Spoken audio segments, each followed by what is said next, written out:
Hi guys, it's Miss Molly here with Miss Susan, Officer Miller, and Officer Vincent at the Greenville Police Station.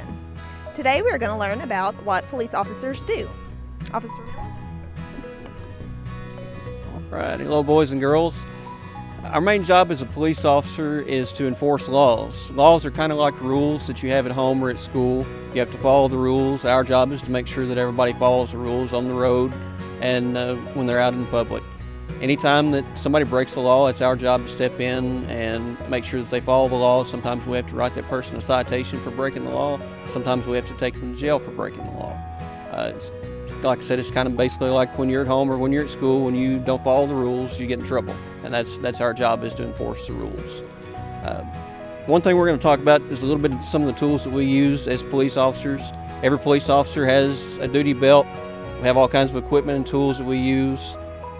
Every police officer has a badge. You see, most police officers wear a badge. You'll always see that. Anytime you see a police officer, they're going to have a badge on. That's how you recognize a police officer.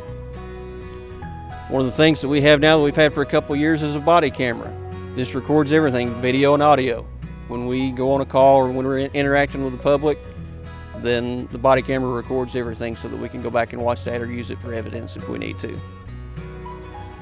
Another thing here is the radio. This is the way anytime that you call 911 when you have an emergency, the dispatcher answers the phone, they get your information, and they call us on the radio and tell us where we need to come find you to help you. The next thing is a taser. Taser is a tool that has electricity in it. It basically shocks a person. It's something that we use to protect ourselves. If a criminal is trying to hurt us, we can use that to protect ourselves and protect the public. The next thing we have here is a tourniquet. Tourniquet is kind of like a Band-Aid. If you've got an arm or a leg that's bleeding pretty bad, we can use that tourniquet to put it on your arm or leg to stop the bleeding and help save your life. We also have what we call an expandable baton. This is another tool that we use to protect ourselves. When somebody's trying to hurt us or hurt somebody else, we can use this to protect ourselves. And we have a flashlight. Every officer carries a flashlight. Even in the daytime, we may have to go inside a building that's dark and search that building, so we always have to have a flashlight. Next big thing is a gun. Always remember, I tell every boy and girl that comes to the police department for a field trip, always remember, don't touch a gun. If you see a gun laying somewhere, tell an adult and let them pick it up. Don't ever touch a gun. And the other thing is handcuffs. Every police officer has to have handcuffs. Anytime we arrest a person, we have to put them in handcuffs to take them to jail. This basically restricts somebody's movement so that the bad guy can't get away, they can't fight us or hurt us or anything like that. All right, we're going to demonstrate real quick on the handcuffs. Miss Susan has graciously volunteered to be handcuffed. You'll see what it's like to actually wear handcuffs.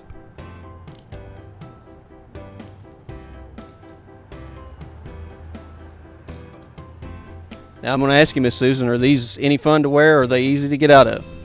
No, they're not like the play ones my kids used to have. I can't get out of them.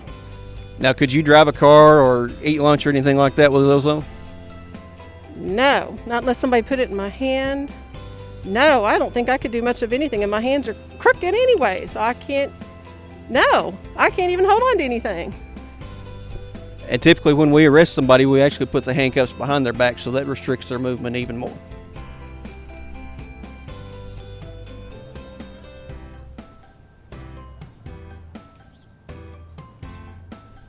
Phew, I can go back to the library now. All right, another tool that police officers use is a police car. Every police officer has a police car. This is how we get around. This is how we come to your house to help you. This is how we pull people over on a traffic stop. We have to have a car. The big thing, you see the blue lights flashing on the car. We also have a siren. This allows us to be able to get to a call pretty quickly, get to your house to come help you if you need help. It helps us to get around traffic and get through traffic to get to you faster. You also see on the video here in a few minutes, see a close-up. Cars have a computer inside so that we can use that to do paperwork. Anytime we do a report, we use the computer to do the paperwork. You'll see all the controls for the lights and the siren. You also see another radio inside the car we use to communicate with dispatch. Another thing, when we arrest somebody, we put them in handcuffs. We put them in the back seat. You can see that they have a screen there that keeps them from getting up to the front seat where we're at. Once they're inside the back seat, they're locked in there and they can't get out until we let them out at the jail. Thank you, Officer Miller, and also to Officer Vincent for coming and showing us all about inside of a police car, what happens when police officers are dispatched out, and thank you for all that you do for our community. Thank you for coming out and doing this so we can still connect with everybody out there. I know it's hard to do with everything going on now with the COVID-19. This still gives us an opportunity to reach you at home and see what we do, so we appreciate that. Thank you. You all have a wonderful afternoon. Thanks, you too.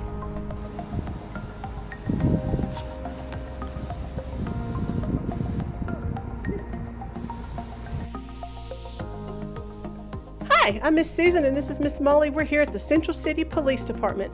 We're with Officer Melton and Officer Hart. They're going to give us a tour a little bit and tell us some about what their job entails.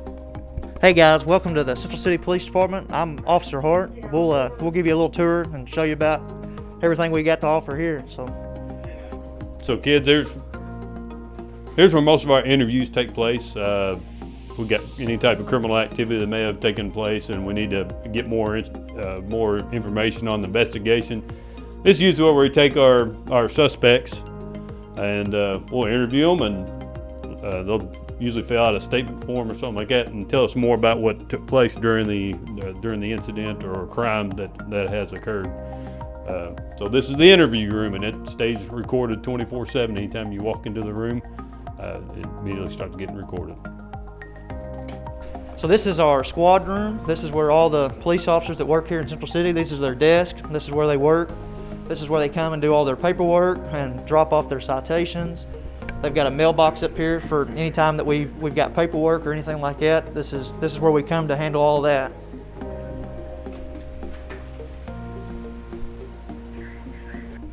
So kids, here we are. This is the evidence room. This computer, this is where all of our video is downloaded from our body cams. We got little body cams every time we get on an incident or on a call. We have to record it. Anytime we have criminal activity that's taken place, whether it be drugs or an incident where somebody has to be arrested, it all gets downloaded on our video camera. It goes into this computer and it gets saved for until the trial's over or until the case is closed. This here is our evidence log. Anytime we got drugs or any kind of evidence that needs to be logged until the case is closed, we log all that information in here. It's stored in these plastic bags. We got a bunch of these different plastic bags, and there's a chain of custody. Which chain of custody is, it goes from one person to the next person, so that chain of custody isn't broke, so we know that it's safe and it doesn't leave the hands into somebody that doesn't need to have it.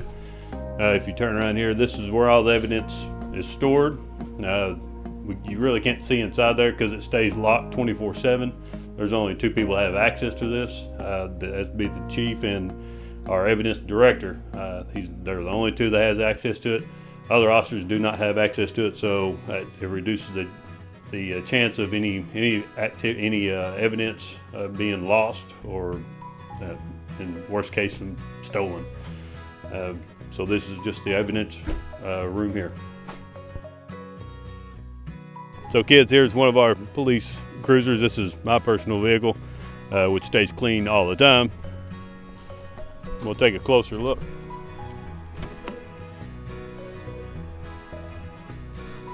So inside we have this is our computer. It's our mobile data terminal. MDT. This is where we have access to information. We have a plethora of information from vehicle tags. We can look up certain suspects or people that may be in jail or incarcerated. We have our radio, which usually is how we get a hold of dispatch, talk to other officers. And then our control box for our lights and stuff.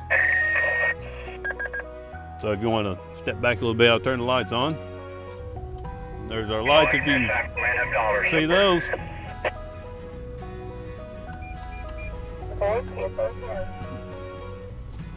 Then in case we do have to arrest someone, usually we put them in the back here.